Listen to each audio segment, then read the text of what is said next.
Well, I have said things to myself like,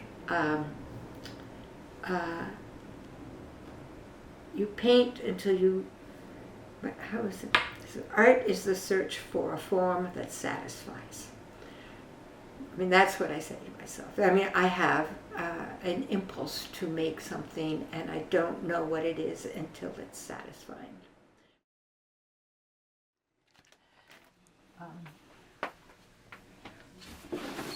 A lot of the show,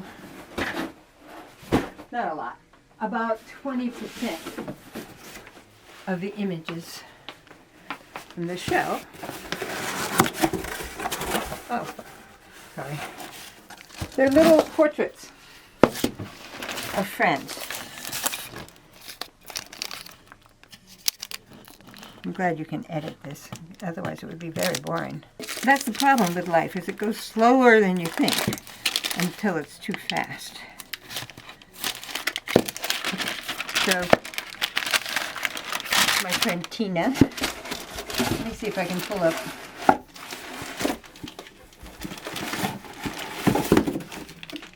This is my father.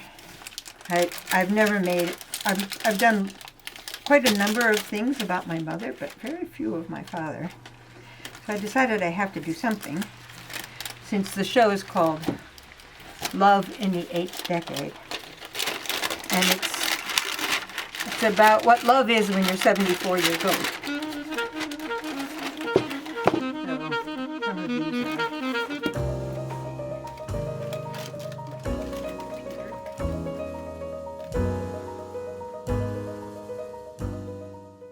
But it also is just, every time you do a portrait, especially these little mini ones, you just realize, and you put them up on a wall and you look at them, just each person is so miraculous, so beautiful, so special, and that it just becomes impressive by itself.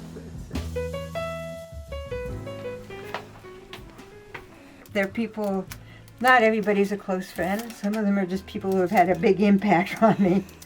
Colleagues, siblings.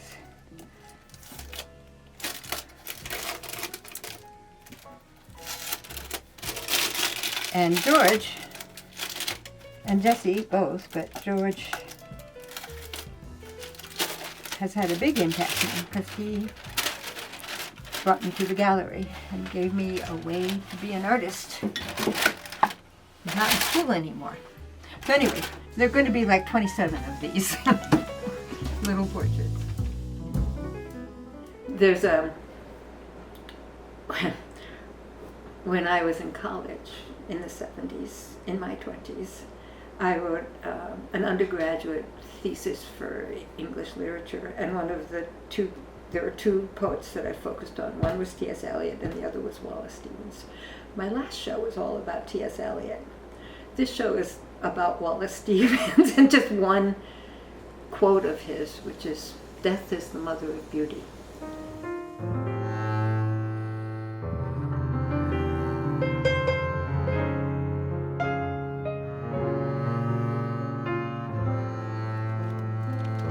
I have imagined putting all of these on the wall and having all these people smile at me long after I've forgotten who they are. But they're all so loving. Paintings from different sections of my life. Oh, there's some upstairs on the wall. But there's my son when he was 4, coloring on the porch. That was 38 years ago. And here he is. Ah, no, don't stick. Go back. Oh, I see. I really shouldn't swear. There he is doing sidewalk chalk. And then, and there's a third one. And then there are, with his wife and son. And that's Vivian Gabo. It's called Nap Discussion. It's just such a toasty picture. You know, it's so warm. Bob in bed reading, which is what he does. And that was the first one of this series, actually. And in the next room, I can show you some more.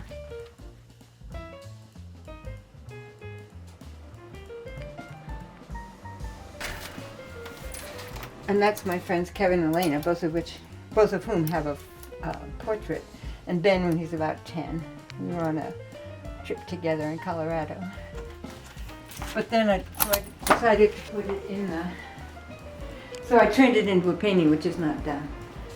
It's like, I don't know, 80%. It needs more connection between the left-hand side and the right-hand side.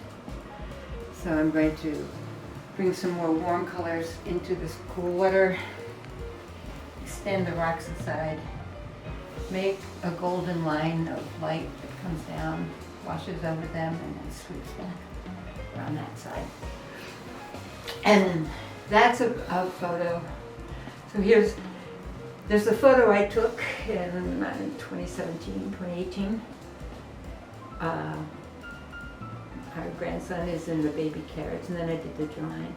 And I find the drawing just incredibly emotional. I mean, I found that when I was looking at it, there's just something about Ben. He looks so tired, and it's very characteristic of him sort of in repose. But this one, it's like, there's something so demanding about that baby carriage.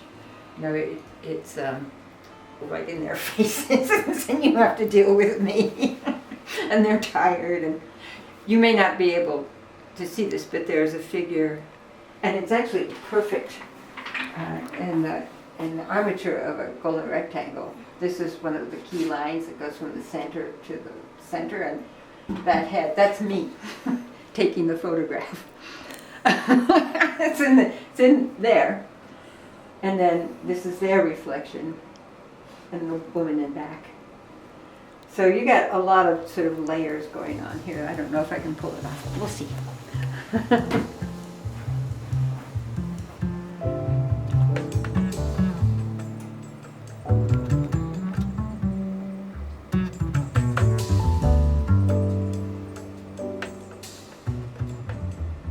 I painted a little bit outside of college. And then I got frustrated because I didn't have the skills to make the art that I wanted to make. There was no Gage Academy in the 70s. And so I switched to quilts. And I remember telling myself, the world does not need another mediocre painting. But nobody objects to a quilt. And that was the role of folk art. I mean, it's just like this useful thing that even if it may not be gorgeous or perfectly made, it'll keep you warm. And so that's how I did 20 years of quilts.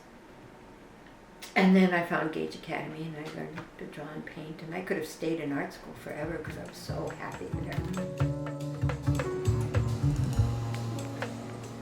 When I start painting, say I get down in the morning, put my headphones on, put my Spotify on, and listen to jazz or I really like Middle Eastern jazz lately. Anyway, I listen to that and I zone out and I just mix colors for half an hour. And that is almost my favorite thing to do. And many of those colors I will use, but not all of them. I'm not that, because usually I'll make a whole tray full of them, and then there will be like 2 that I find myself using over and over again because they are the correct value. They're exactly right in that spot. But I can never predict which color it's going to be. And then at the end, I smush them all together and put them off to the side, so some of those colors will show up again.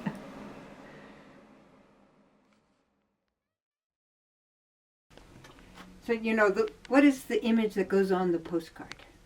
I don't know yet.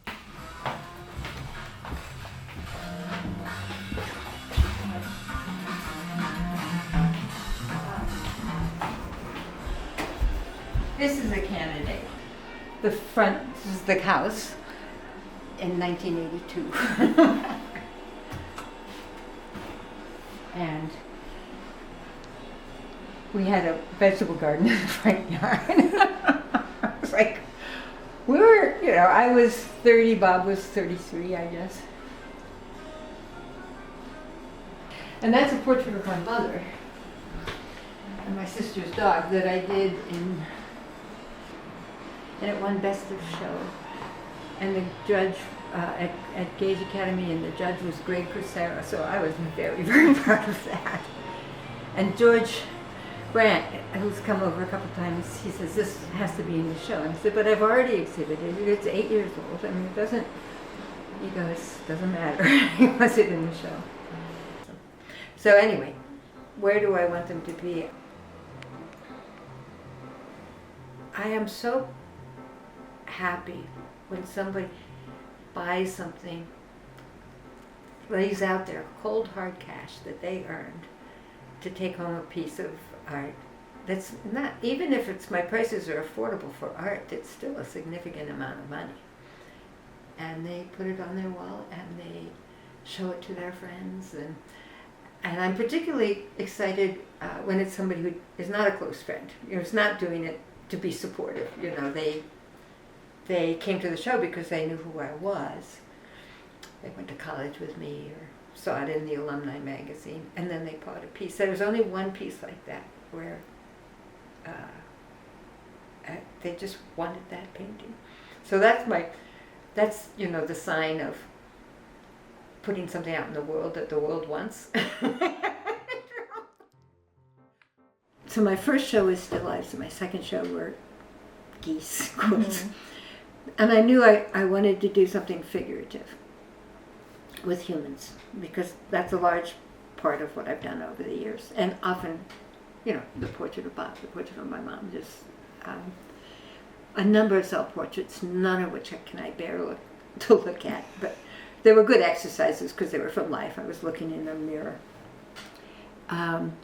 But I also, ever since I turned 70, I've been very impressed with the fact that I am 70. I mean, it just surprises me all the time, because I feel like I'm 45, and I've heard lots of people say this. You're not prepared for the physical weakening and the loss of memory, short-term memory, and the fact that, and this is what I said in my artist statement, death is taking more and more of the people around me. Not anyone super close to me, but in my ken. And so you're just aware of death a lot more. And the point of the show is that love when you're 70 is different than love when you're 20. Because it's darkened by this awareness of death. And so the portraits are the mini portraits of people who mean things to me. And I started out just, people that I really love, but that had really good photos of, and I just thought they'd make a good painting. So I did those, and then I realized, oh no, I need to do my things.